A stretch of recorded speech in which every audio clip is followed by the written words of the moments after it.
안녕하세요. 반갑습니다. 이번 시간에는 대한항공에 대해 말씀드리겠습니다. 영상으로 오랜만에 찾아뵙게 되었는데요. 제가 여러분들께 영상으로 찾아뵙지는 않았지만은 무료 카톡방에서는 제가 시장에 중요한 포인트가 되는 자리마다 언급을 좀 드리면서 무료 카톡방에서는 많은 또 이야기를 했습니다.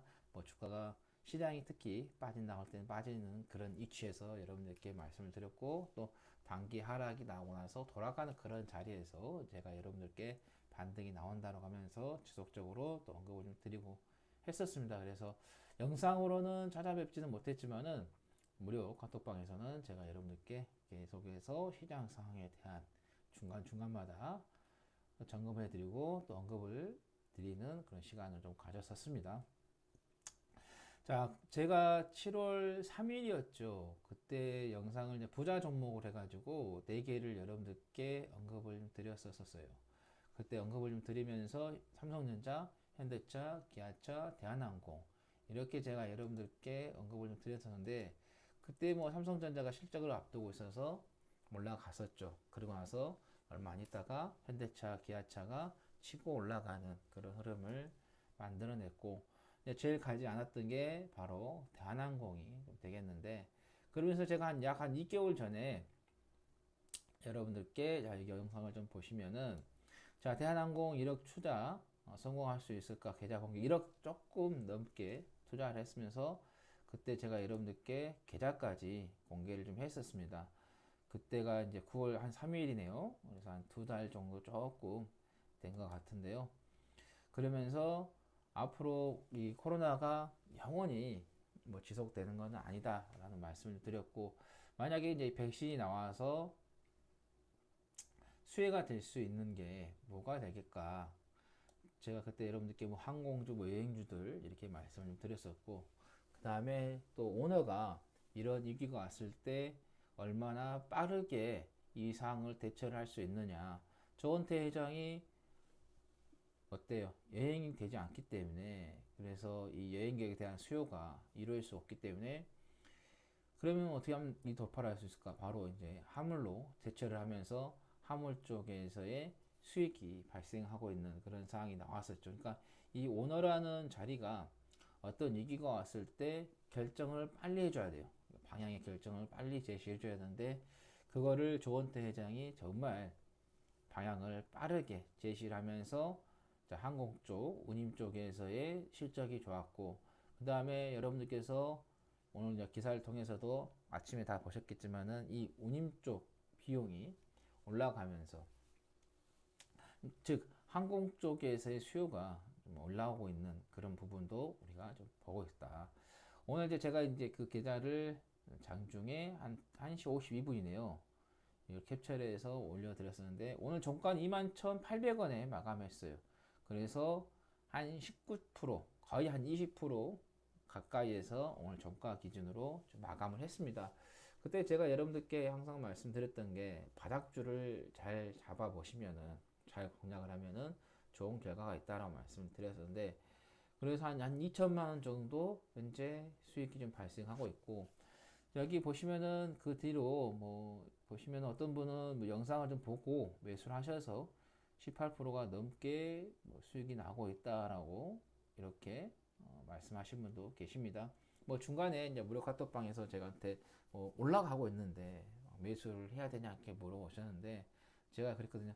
그 부분에 있어서 다시는 이제 답변을 하지 않겠다라고 말씀을 드리면서, 저는 일단 계속해서 끌고 가겠다라고 여러분들께 또 무료 카톡방에서도 말씀드렸고, 영상에도 여러분들께 말씀을 드렸습니다. 그러듯이 이렇게 좋은 종목이 있다면 급등한 종목들도 우리가 매매를 할 수 있겠지만은, 차분하게 안정적으로 가져갈 수 있는 종목을 가지고 있는 게 제가 볼 때는 훨씬 더 마음 편합니다. 급등주 하면은 뭐 화장실 가는 것도 힘들고, 뭐 식사하는 시간에도 불안해서 식사할 수도 없고, 왜 갑자기 점심시간에 주가가 폭락할 수도 있는 부분이기 때문에, 그래서 밥 먹고 왔더니 빠져가지고 도시락 폭탄 맞는 그런 상황도 간혹가다 있어요. 특히 이제 급등주 하신 분들, 뭐 테마주 하신 분들이 상당히 그런 곤란한 상황이 많이 놓이게 됩니다.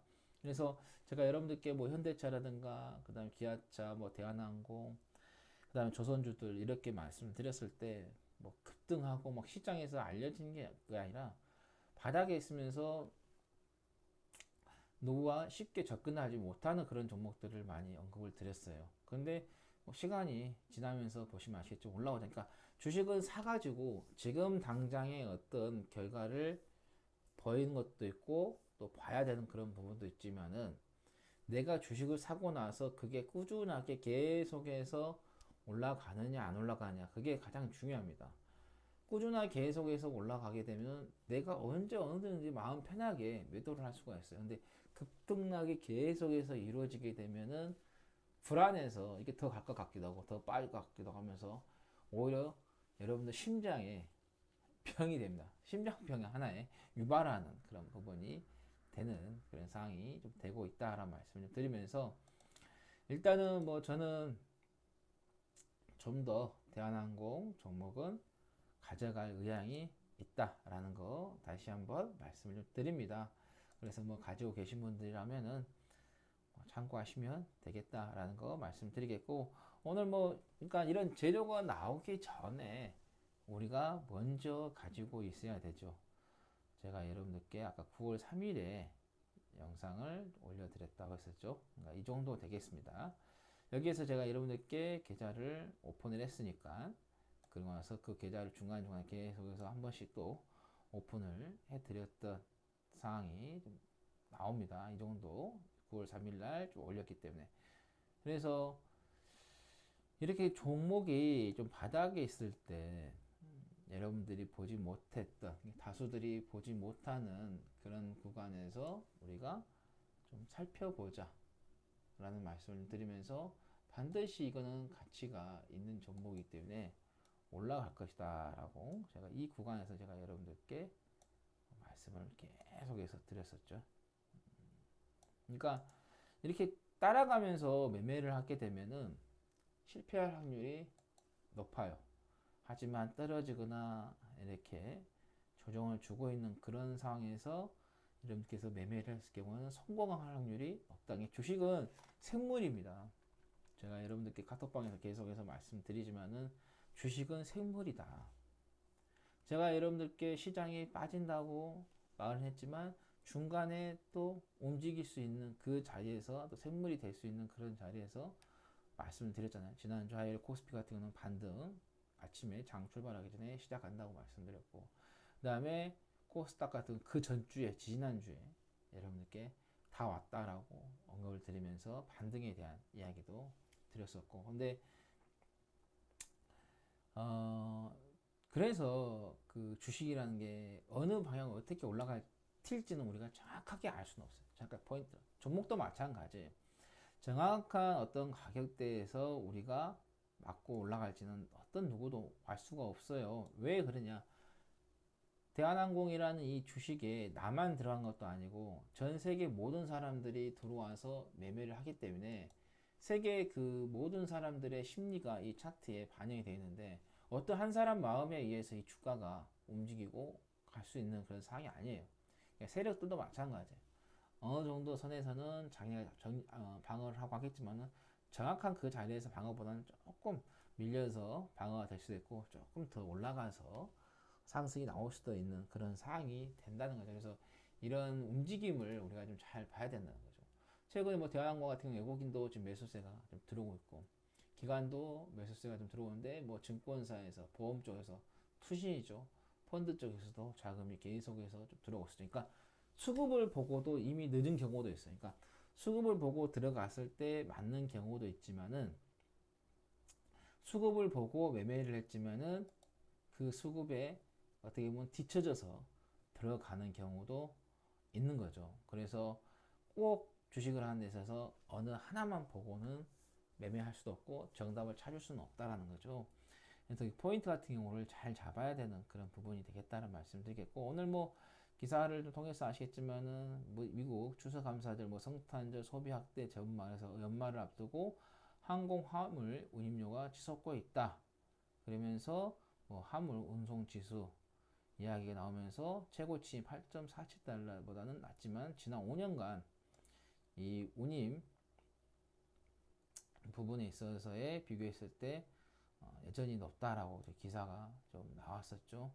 해운 쪽에서도 좋은 이야기가 나온 부분에 있어서 그러다 보니까는 올라가고 있는 그런 상황이 좀 되겠다. 이게 뭐 시장에서 나오는 이 모든 뉴스 기사들을 다 여러분들께서 다 들을 필요는 없어요. 그렇게 했을 경우 오히려 더 힘든 그런 상황이 좀 되기 때문에 그래서 저는 제 개인적으로 지금 이 운임료 쪽이 운송 쪽이 지금 올라간다는 것은 경제가 회복이 되고 있다라는 것. 특히 제조업 쪽에서의 회복이 되고 있다는 거기 때문에 그렇게 되면은 경제가 서서히 올라오게 됩니다. 그러니까 2008년도에도 여러분들께서 보시면 아시겠지만은 리먼 브라더스 사건이 터지면서 세계 경제 대공이 왔었고 그러면서 그때 제조업들이 완전히 무너졌지만 제조업이 살아나면서 세계 경제가 올라왔거든요. 그러니까 이런 경제가 어떤 어려움이 왔을 때 제조업이든 뭐 서비스업 등이 다 무너집니다. 하지만은 제조업 같은 경우는 그 업력이라는 게 있다 하면은 이런 위기가 왔을 때도 어느 정도 버틸 수 있는 자기만의 능력을 갖는 업종이 되겠죠. 특히 제조업과. 근데 서비스업 쪽 같은 경우는 한번 이런 큰 충격이 오면은 상당히 타격이 큽니다. 그래서 서비스 업종 같은 경우는 한번 이게 돈이 들어오게 되면은 확 들어왔다가 꺼지면 또 돈이 확 빠져나가는. 근데 제조업 같은 경우는 천천히 올라오죠. 이렇게 단계별로 천천히 올라오고 떨어질 때도 천천히 떨어지는. 다시 또 이렇게 올라오고. 그러니까 이 등락이 심한 업종 같은 경우는 사업하는 데 있어서 또 스트레스도 많이 받는 상황도 나옵니다. 그렇지만 등락이 그렇게 폭이 크지 않는 사업을 하시는 분들은 그나마 또 우리가 심적으로 훨씬 더 부담이 되지 않는 그런 부분이 되겠는데 그래서 일단은 뭐 결론은 합니다. 저는 대한항공을 좀 더 가지고 가겠다.